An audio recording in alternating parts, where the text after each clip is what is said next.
हम लोग अपने टॉपिक में आगे बढ़ते हुए क्वेश्चन नंबर 43 पर आ गए हैं। क्वेश्चन नंबर 43 एक अलग प्रश्न है, लेकिन क्वेश्चन 43 के बाद 44, 45, 46, 47 सब एक ही किस्म के प्रश्न है। क्वेश्चन नंबर 43 को आप लोग कैसे हल करोगे? किसी व्यापार संघ के पास 30,000 रुपये का कोष है। मान लीजिए किसी व्यापारी के पास 30,000 रुपये का कोष है, जिसके वह दो भिन्न प्रकार के ब्रांडों में निवेशित करता है। प्रथम ब्रांड पर 5% वार्षिक ब्याज तथा द्वितीय पर 7% वार्षिक ब्याज प्राप्त हो। ठीक है, आपको उसको पास टोटल राशि है देखिए टोटल है, आपको टोटल बराबर है 30,000। ठीक है, दो प्रकार के लेट 5% पर 5% बराबर x, इसलिए 7% बराबर क्या होगा? 30,000 माइनस x होगा। आपको कहता है कि दो प्रकार के ब्रांड पर, पहला पर 5% और दूसरा पर 7%। तो हमने मान लिया कि 5% वाला x और 7% वाला 30,000 माइनस x।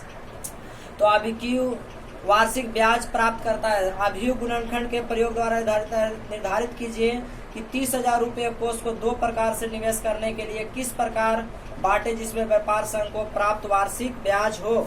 ए में कहता है कि आपको ए प्रश्न में इंटरेस्ट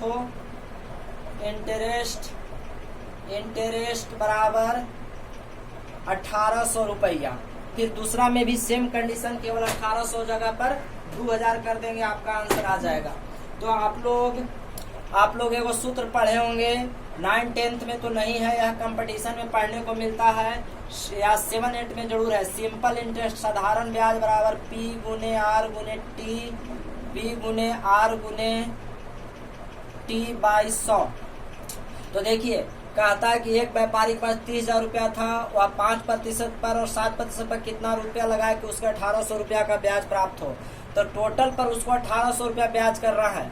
तो बाई क्वेश्चन हम टोटल से टोटल कर दे। बाई क्वेश्चन देखिए हम इसको पर ब्याज बनाएंगे, तो यहाँ मूलधन हमने माना x और समय माना 1 वर्ष, क्योंकि वार्षिक कहा है, दर कहा है 5%। मूलधन गुने समय गुने दर बटा 100, ये हम लोग 5% वाला पर बनाए और फिर 7% वाला पर बनाएंगे। तो मूलधन कितना हो गया? 30,000 माइनस x, मूलधन गुने समय कितना? 1 वर्ष, दर कितना? 7 बटा में क्या? 100, और दोनों के बीच क्या लगा रहा है? टोटल, और टोटल ब्याज कितना उसको पाना है? 1,800 रुपया। दूसरा प्रश्न में यही 2,000 रुपया कर देंगे। तो आप इसको सिंपली कैसे हल कर सकते हो? काट भी सकते हो, लेकिन इस तरह के प्रश्न को आप काटा न करिए, ज्यादा आसानी से बनेगा। ठीक है, यहाँ से गुना करेंगे तो देखिए 70, 21 पर क्या जीरो हो जाएगा? 4 जीरो, माइनस में 7x बट्टा में क्या? 100 बराबर में 1,800। अब आप यहाँ से लघुत्तम लीजिएगा तो देखिए क्या बच जाएगा?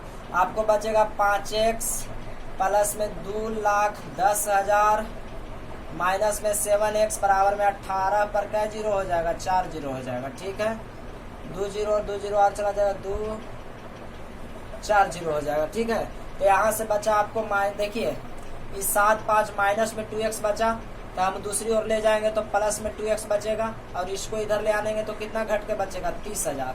ठीक है, x बार में काट देंगे, कितना बार में कटेगा? 15,000, यानी x बराबर 15,000।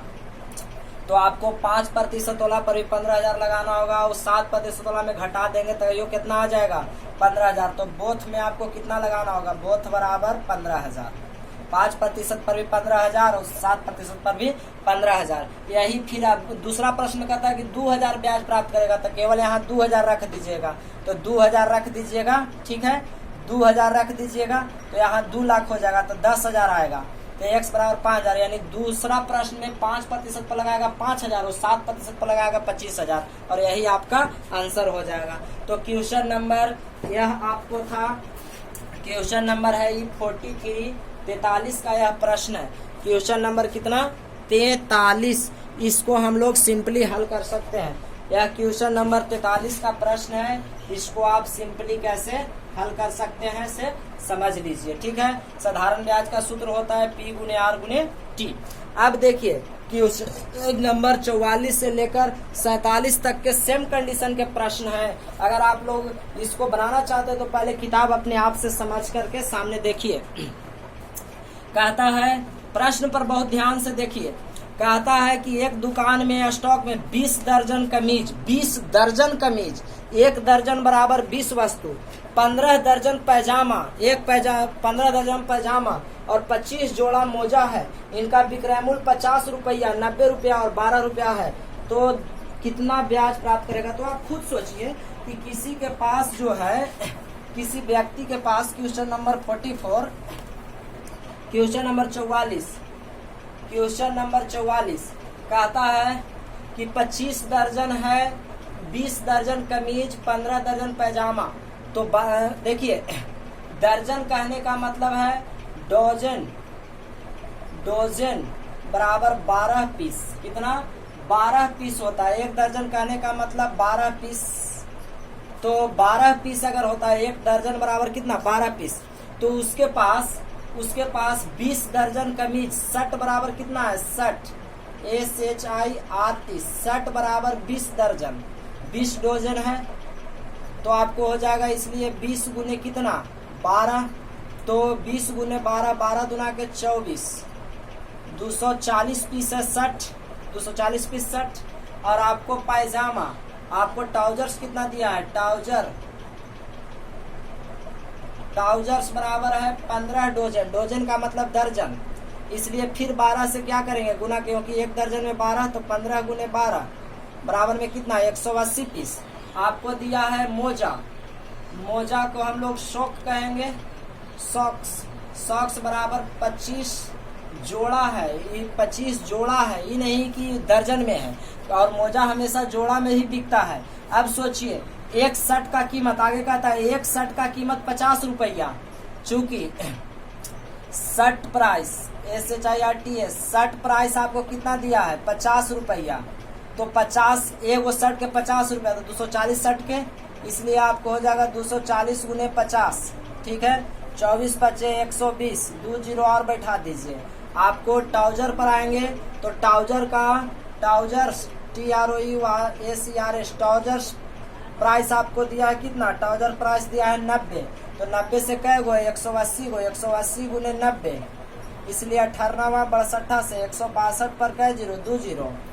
फिर आगे दिया है socks, socks price, socks price आपको दिया है कितना? 12 रुपया प्रति जोड़ा, इसलिए आपको 25 गुने कितना हो जाएगा? 12, 25 मतलब ये 300 रुपया हो जाएगा। टोटल राशि, टोटल राशि आप जोड़ दीजिए, टोटल प्राइस आपको क्या हो जाएगा? 12,000 हो जाएगा, प्लस में 16,200 हो जाएगा, और फिर कितना हो जाएगा? 300 हो जाएगा। 0 0 3 2 5 6 2 8 1 9 1 1 2, 29,500, 6 2 8 1 9 और 1 1 2, 6 2 8, 28,500। इस तरह से टोटल राशि आपको कितना आ जाएगा? 28,500। क्वेश्चन नंबर 44, ये क्वेश्चन नंबर 44 के पहला प्राइस, क्वेश्चन नंबर 44 28,500 रुपया आएगा। आप इसको अभियू के हिसाब से, मैट्रिक्स के हिसाब से भी कैसे बना सकते हो, उसको भी हम लोग देखते हैं। तो इन प्रश्नों को आप, क्वेश्चन नंबर 44 कहता है तो कितना धन प्राप्त होगा, तो क्वेश्चन नंबर 44 को आप इस तरह से फाइंड कर सकते हैं, आंसर हो जाएगा। क्वेश्चन नंबर 45 को भी आप इसी तरह से फाइंड कर लीजिएगा, आपको आंसर आ जाएगा। क्वेश्चन नंबर 46, किसी स्कूल की पुस्तकों को दुकान में 10 दर्जन रसायन शास्त्र, 8 दर्जन भौतिक विज्ञान, 10 दर्जन अर्थशास्त्र की पुस्तकें हैं। इनका विक्रय मूल्य 80, 60, 40 रुपया है। आप इसको भी सिंपली बना सकते हैं। तो बीज गणित का प्रयोग कर आप इसको कितनी धनराशि प्राप्त किया जा सकता है, सेम कंडीशन के प्रश्न है। तो देखिए, कहता है कि आभियु बीज गणित के प्रयोग से, क्वेश्चन नंबर 44 और 45 में बीज गणित का प्रयोग नहीं, आभियु का प्रयोग नहीं किया है, मैट्रिक्स का प्रयोग नहीं किया है, लेकिन आप इसको मैट्रिक्स का प्रयोग करके भी आप बना सकते हो। यह क्लियर बात है, तो आप बना सकते हैं। तो आपको इसका आंसर मैट्रिक्स के प्रयोग पर भी आएगा। ठीक है, तो आप एक बार इसको अपना खुद से भी आंसर ट्राई करके देख लीजिएगा। तो आप इसको बीज गणित के प्रयोग से भी कैसे बनाओगे, वो आपको एक ही बार समझा देते हैं। क्वेश्चन नंबर 46 में, क्वेश्चन नंबर 46 बीज गणित आभियु का प्रयोग करके कैसे बनाएंगे से देखिए, आपको केमिस्ट्री दिया है, केमिस्ट्री बराबर है 28 डोजेस, 28 डोजन है। तो एक दर्जन में 12 गो, इसलिए केमिस्ट्री बराबर होगा 28 गुने कितना 12। तो 28, माफ करिए 28, किसी स्कूल की 10 दर्जन है, 10 दर्जन है केमिस्ट्री के, माफ करिए 10 दर्जन। तो 12 गुने 10, 10 गुने 12 बराबर 120 पीस है। आपको फिजिक्स है 8 डोज, 8 डोजन। तो 8 गुने कै 12, 12 8 कितना 96। आपको दिया है अर्थशास्त्र, इकोनॉमिक्स है आपको 10 दर्जन, इकोनॉमिक्स कितना 10 डोजन। तो ये आपको हो जाएगा 10 गुने 12 बराबर में कितना 120। आपको प्राइस, यहाँ प्राइस दे दिया है, प्राइस राशि दिया है कीमत में।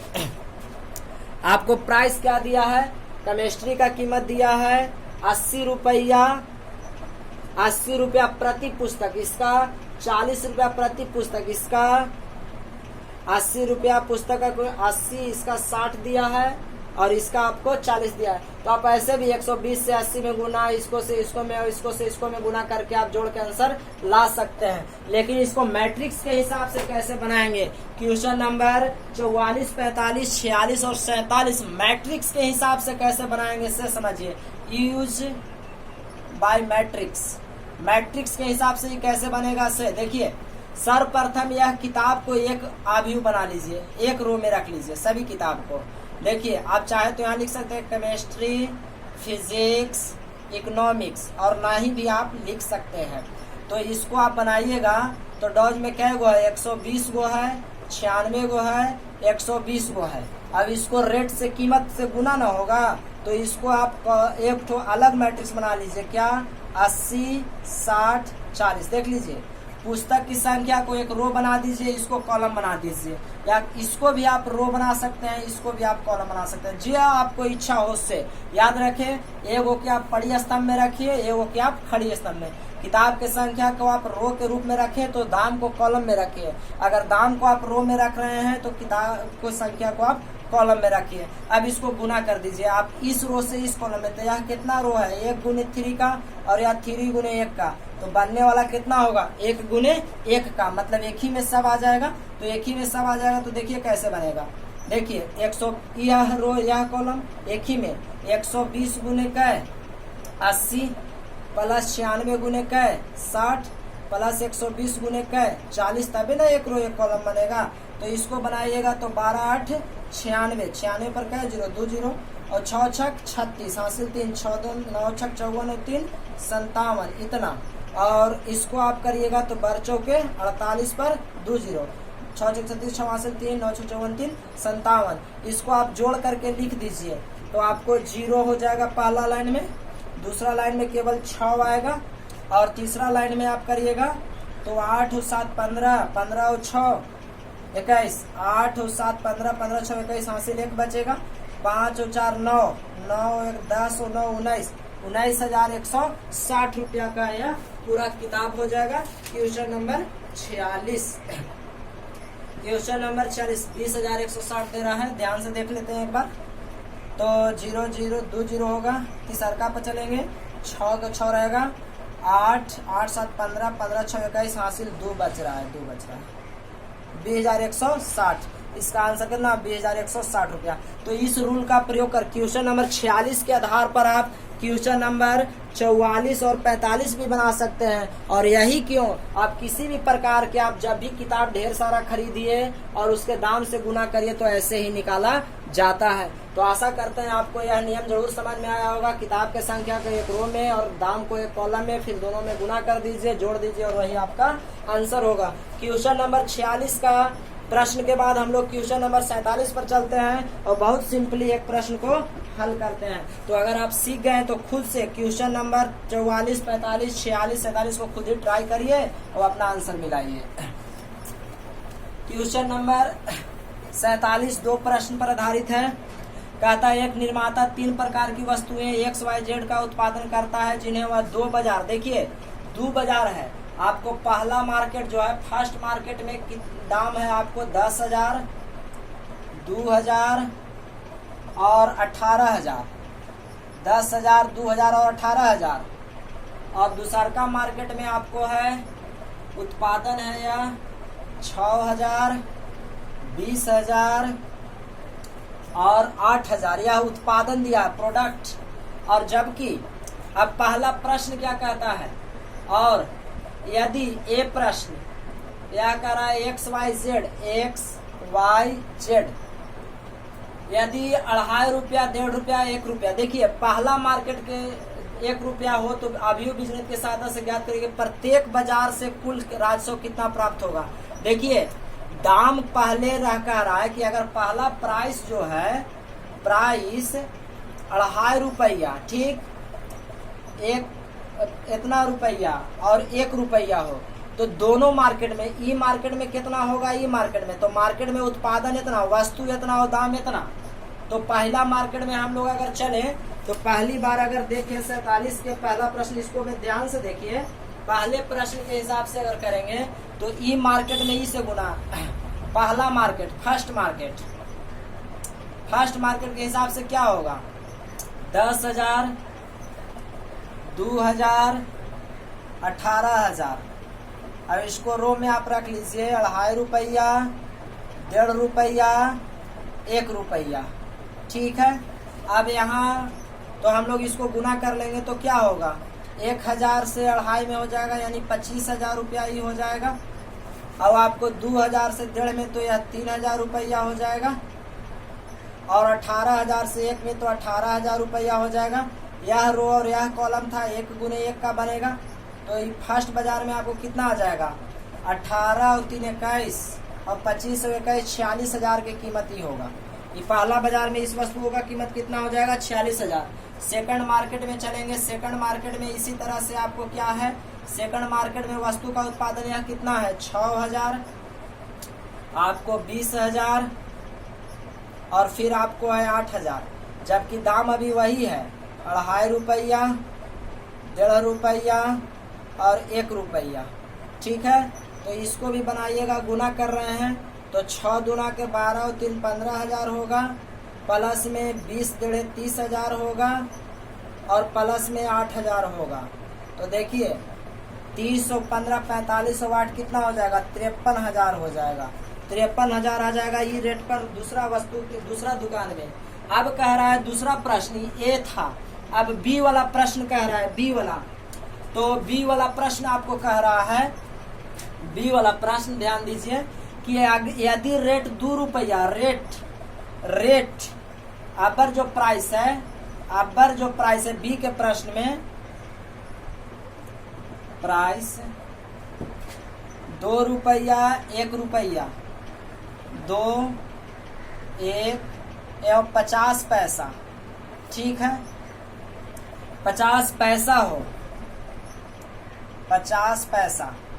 तो वस्तु का उत्पादन यही है, फर्स्ट मार्केट में खाली दाम चेंज कर दीजिए, तो दाम चेंज करिएगा तो यह बदल जाएगा, तो आपको हो जाएगा कितना, 2 हो जाएगा, 1 हो जाएगा, 1/2 हो जाएगा। और इसको में भी सेकंड मार्केट में चलिएगा तो आपको 2 हो जाएगा, 1 हो जाएगा और 1/2 हो जाएगा। इस तरह से आप गुना करके इसका आंसर लिख सकते हैं। गुना करिएगा तो कितना होगा, ई रो और ई कॉलम, 10 दूना के 20,000, प्लस में 2,000, प्लस में 9,000, ठीक है। तो 20 और 9 29 और 2 31,000 के ही बिक्री करेगा।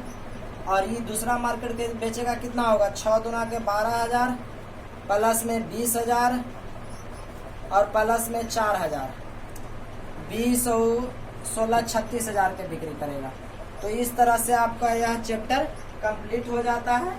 आशा करते हैं बी बाजार में वस्तु का कीमत 2 रुपया, 1 रुपया और 50 पैसा, पहला मार्केट में 10,000, 10 दूना के 20,000, 2,000 और 9,000, 10 20 और 2 22 और 9 31,000। तो आप ध्यान से इसको बनाइएगा। यदि उपरोक्त तीनों उत्पादनों का लागत मूल्य 2 1 इतना हो तो 50 कुल लाभ। ओ देखिए लाभ आपसे पूछा जा रहा है, लाभ दोनों बाजार का लाभ। तो पहला बाजार यह लागत मूल्य है, माफ कीजिए यह लागत मूल्य पूछ रहा है। लागत लगाया था 31,000 और ये लगाया था 36,000। अब इसका प्राइस, इसका बिक्री मूल्य कितना आया था, इसका बिक्री मूल्य आया था 46,000, बिक्री मूल्य था इसका 46,000। तो लाभ ही कितना कमाया है, 15,000। लाभ कितना कमाया, 15,000। और इसका बिक्री मूल्य कितना था 53,000। इसका बिक्री मूल्य कितना था 53,000। तो ये लाभ कितना कमाया 17,000। इस तरह से आपको दोनों प्रश्नों का उत्तर देना है। तो आशा करते हैं आप इन जरूर प्रश्नों का उत्तर दे पाइएगा। अगर आपको यह वीडियो समझ में आया है तो प्लीज लाइक और शेयर जरूर करें। हमें आपके शेयर या लाइक करने से बहुत ज्यादा हिम्मत मिलता है और हम आपके लिए मेहनत करते रहते हैं। तो आपको वीडियो पसंद आया तो लाइक और शेयर जरूर करें। चैनल को सब्सक्राइब ना किए हो तो कर ले, दोबारा करने की आवश्यकता नहीं है। आपको यह वीडियो कैसा लगा आप हमें अपना राय जरूर कमेंट बॉक्स में दें।